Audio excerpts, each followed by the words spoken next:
감사드립니다. 오늘 우가달 말씀을 준비하면서 어떤 말씀을 전할까요? 라고 하나님께 물어보았습니다.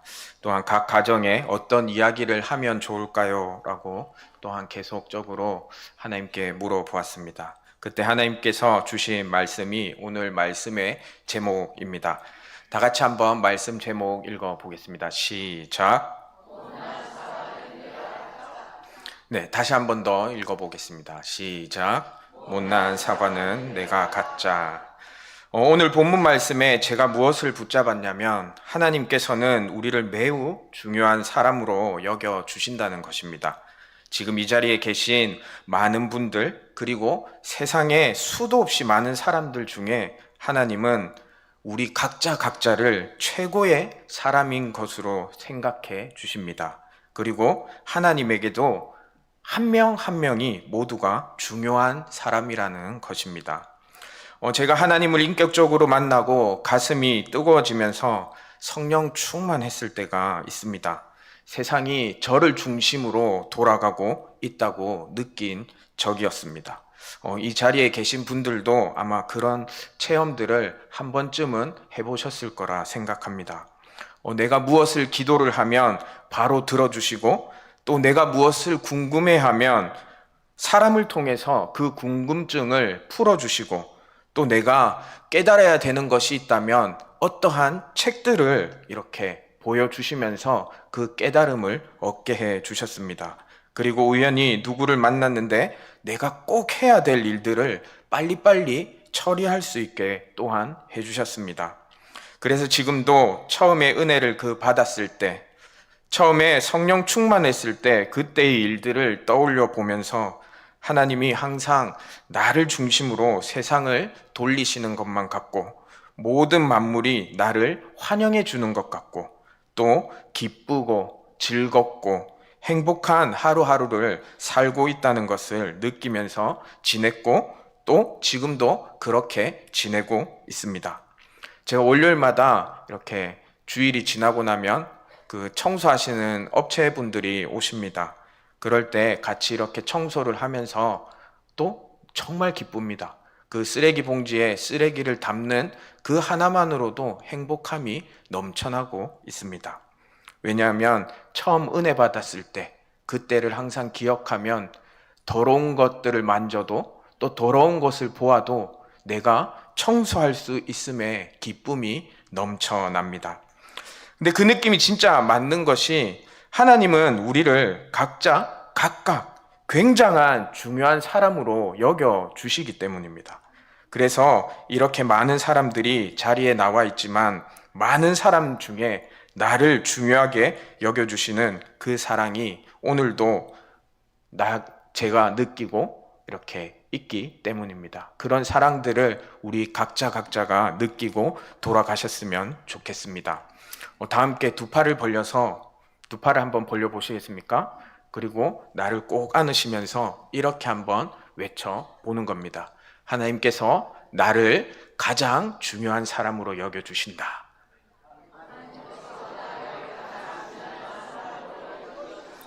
네, 다시 한번 더 크게 시작.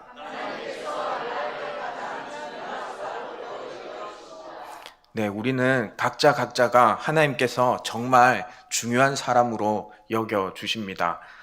제가 쉬는 날 이렇게 뒤에 박 목사님 집에서 들리는 소리가 있습니다. 아이들이 아침에 일어나서 항상 하는 말이 있습니다. 그때 처음에는 사실 피곤하기도 하고 해서 조금 왜 저렇게 시끄럽게 하지? 라고 생각을 했었습니다. 근데 그 이야기를 자세히 듣다 보니까 정말 은혜로웠습니다. 왜냐하면 아이들이 항상 하는 말이 자신들은 하나님의 존귀한 자녀다라고 먼저 선포를 하면서 하루를 시작하는 것이었습니다. 그래서 요즘은 어떻게 하는지 아십니까? 제가 침대에 누워서 같이 나도 하나님의 존귀한 자녀야 라고 이야기를 합니다. 인간관계에서도 가장 중요한 것이 상대방이 나에게 중요한 사람으로 느껴지게 하는 것입니다. 또한 내가 상대방에게 중요한 사람처럼 느껴져야 하는 것입니다.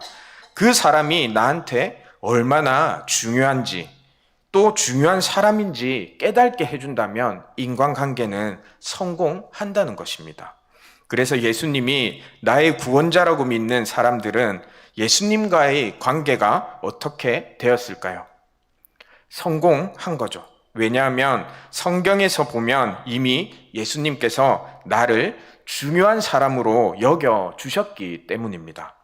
모든 인간관계와 모든 처세술, 세상에서 하는 모든 것들이 사실은 성경 안에 다 있는 줄 믿습니다. 성경은 우리에게 진리를 전해주고 있습니다. 얼마나 중요하게 여겨주시면 목숨까지 아끼지 않으셨겠습니까? 나를, 우리 모두를 너무나도 중요하게 여겨주신다는 거죠. 그래서 성경대로 살면 처세술을 배우지 않아도 인간관계론을 배우려고 노력하지 않아도 그대로 마음과 몸에 그리고 생각 속에 자연스럽게 자리 잡고 그 인생을 풍성하게 그리고 신실하게 성공적으로 이끌어 주게 될 줄 믿습니다. 빌립보서 2장 3절 말씀에 아무 일에든지 다툼이나 허영으로 하지 말고 오직 겸손한 마음으로 각각 자기보다 남을 낮게 여기고, 낮게가 아닙니다. 네, 더 좋게 이렇게 바라본다는 것이죠.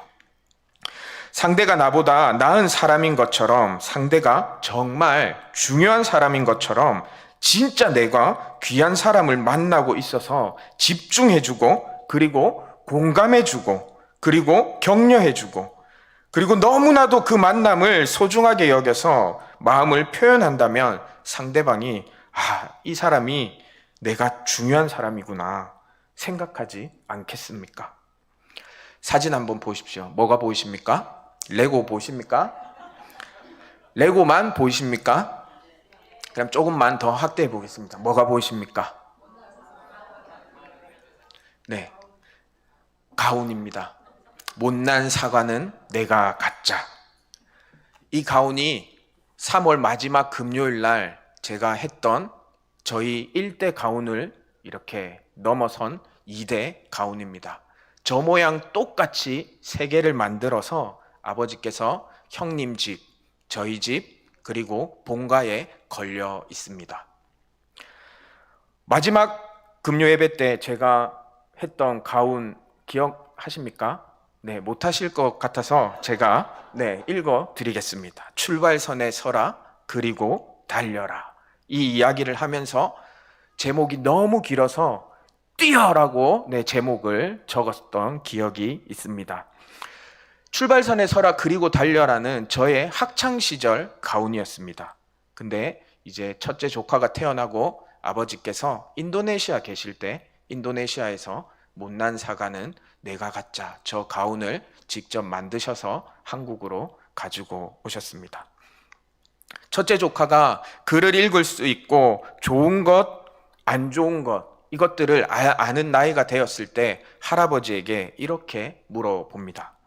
가지려면 이쁜 사과를 가져야지 왜 못난 사과를 가져? 라고 물어보았습니다. 그때 아버지께서 주셨던 가르침이 항상 다른 사람을 배려하고 겸손한 자세로 살아가야 한다는 것이었습니다. 상대방을 중요한 사람으로 여기지 않고 나보다 나은 사람이라고 생각하지 않는다면 어떻게 좋은 것을 줄 수 있겠습니까? 그래서 3절에 남을 나보다 낮게 여기는 이런 모습이 예수 그리스도의 마음인데 5절 말씀에 나오는 너희 안에 이 마음을 품으라. 그리스도 예수의 마음이니 그 마음이 무엇인지 아십니까? 마태복음 11장 29절에는 나는 마음이 온유하고 겸손하니 나의 멍에를 메고 내게 배우라. 그리하면 너희 마음이 쉼을 얻으리라. 아멘. 그러니까 예수님의 마음을 품는다는 것은 온유하고 겸손한 마음을 품는 것에 있습니다. 겸손한 마음을 품을 때 상대방이 중요하게 여겨지고 중요한 사람으로 느껴지는 것입니다. 제가 제일 좋아하는 동화집이 있습니다. 이 동화집이 오래되었거든요. 근데 제가 항상 가지고 이렇게 다닙니다. 이 동화집 제목 보이십니까? 못난 사과의 꿈입니다. 정호승 작가의 동화집인데요. 못난 사과의 꿈에 이런 이야기가 있습니다. 잘 안 보실 것 같아서 빠르게 읽어 드리겠습니다. 네, 요약했는데도 조금 깁니다. 나는 썩은 사과입니다. 사람들이 무척 싫어하는 사과이지요. 나를 먹으면 무슨 큰일이라도 나는 줄 알고 다들 나를 거들떠도 보지 않습니다.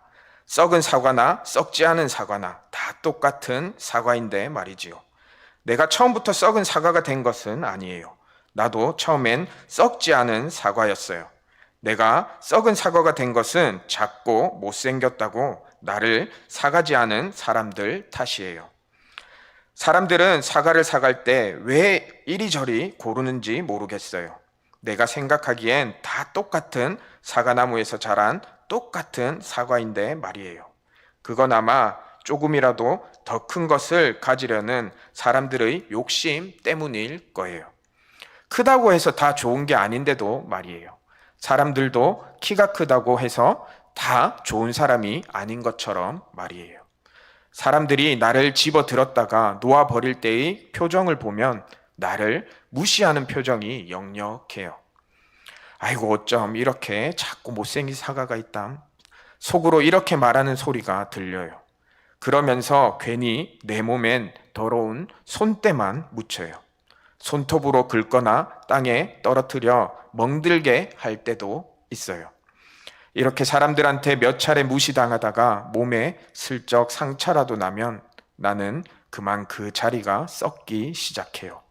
그러면서 사람들이 아예 나를 집어들 생각조차 하지 않아요. 하하, 넌 결국 썩은 사과가 되었구나. 친구들이 걱정해 주는 척 하면서 은근히 나를 놀리면 썩은 데가 더 심하게 썩게 돼요. 이렇게 누군가를 배려하지 않고 자신만의 유익만을 생각하게 된다면 나로 인해서 누군가는 상처를 받고 그 상처가 골마 썩어 들어가 버릴 것입니다. 하나님께서는 일부러 자신을 낮추시고 이 땅에 오셨던 이유를 우리 모두가 생각해 보아야 할 것입니다. 제가 19년 1월 1일 날 울산 삼산교회에 오게 되면서 하나님과 약속했던 것이 있습니다. 지금도 그때를 생각하면서 항상 그 마음을 잃어버리지 않기 위해서 계속적으로 노력하고 기도하고 있는데요. 세상에서는 위로 올라갈수록 대접을 받고 위로 올라갈수록 많은 사람들이 인사를 하고 위로 올라갈수록 힘을 쓰게 되고 그리고 가만히 있어도 칭찬을 받고 다들 90도로 인사하고 그렇지 않습니까?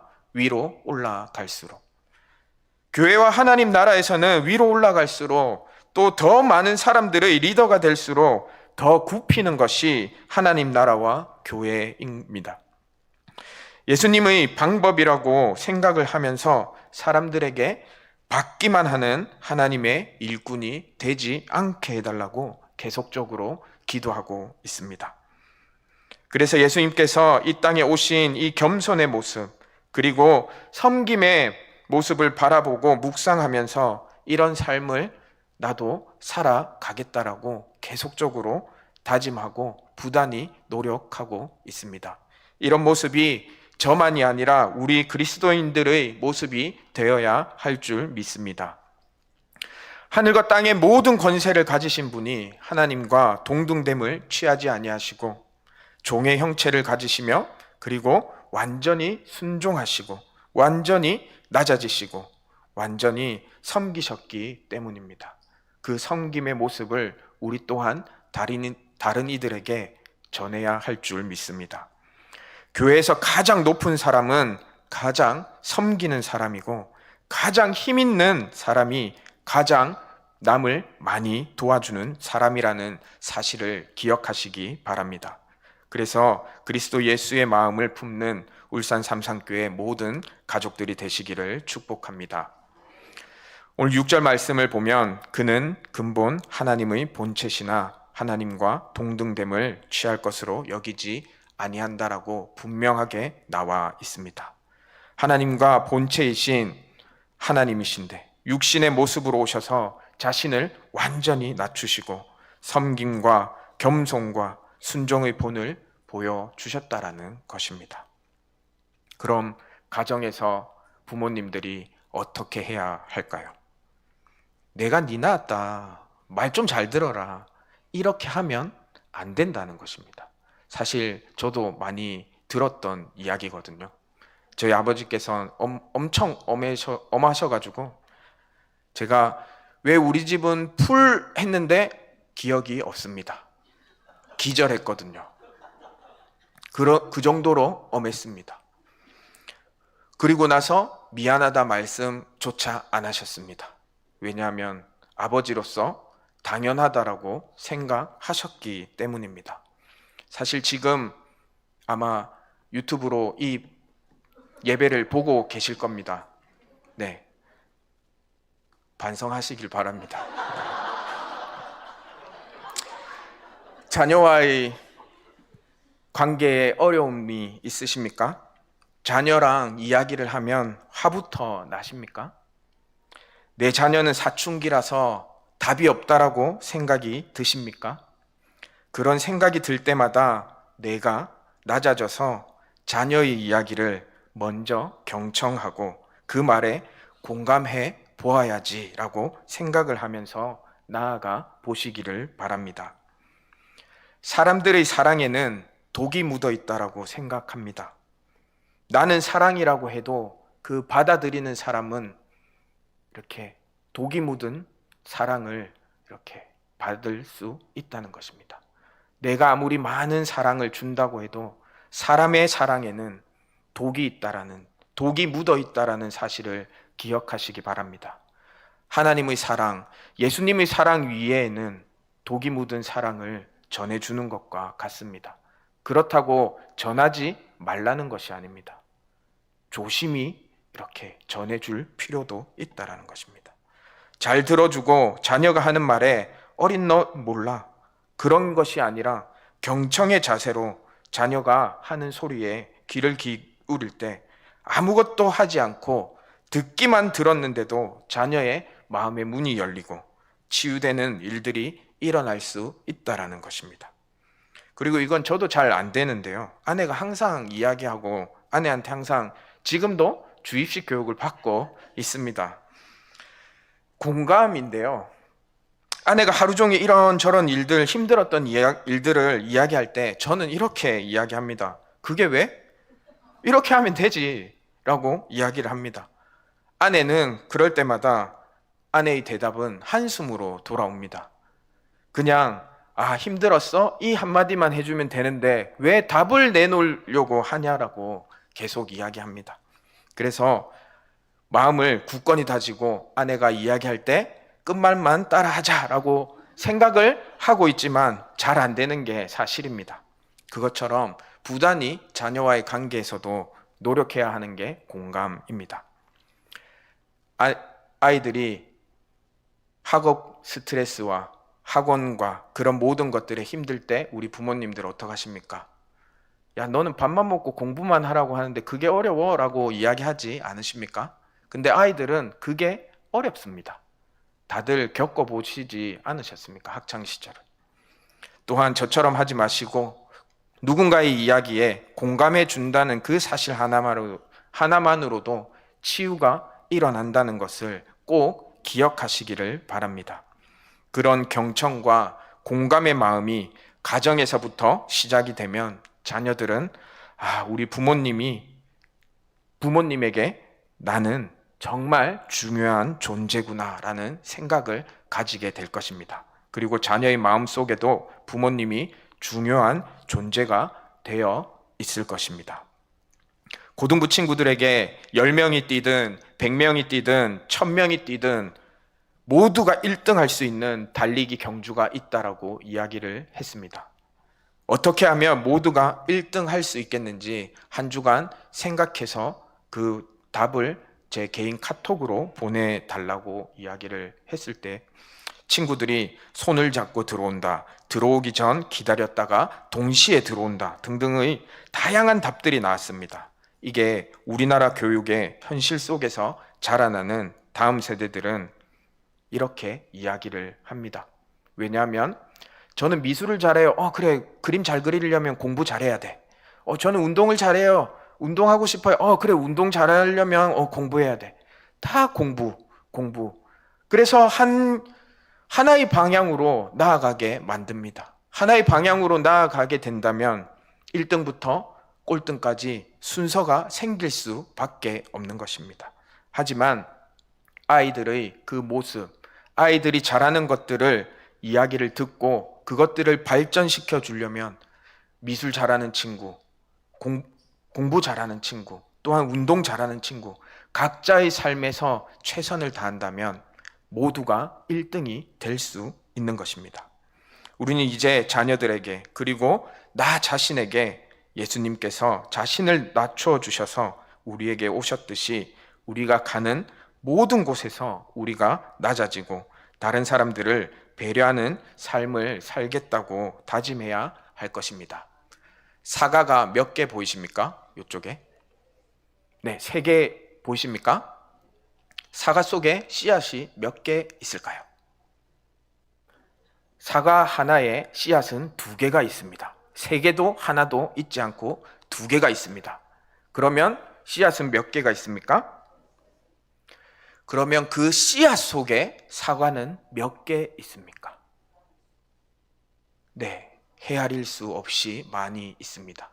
우리 자녀들의 그 마음 속에 씨앗 속에 사과가 있는 것처럼 무궁무진한 많은 것들이 품고 있다는 사실, 그 사실을 기억하시기를 바랍니다. 내면 속에 자리하고 있는 무한한 모습을 바라보시면서 우리 자녀들에게 공감과 경청을 해 주시면 좋을 것 같습니다.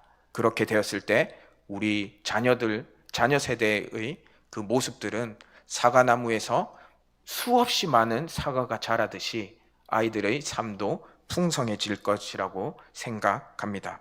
그렇게 되는 모두가 되시기를 소망합니다. 기도하겠습니다.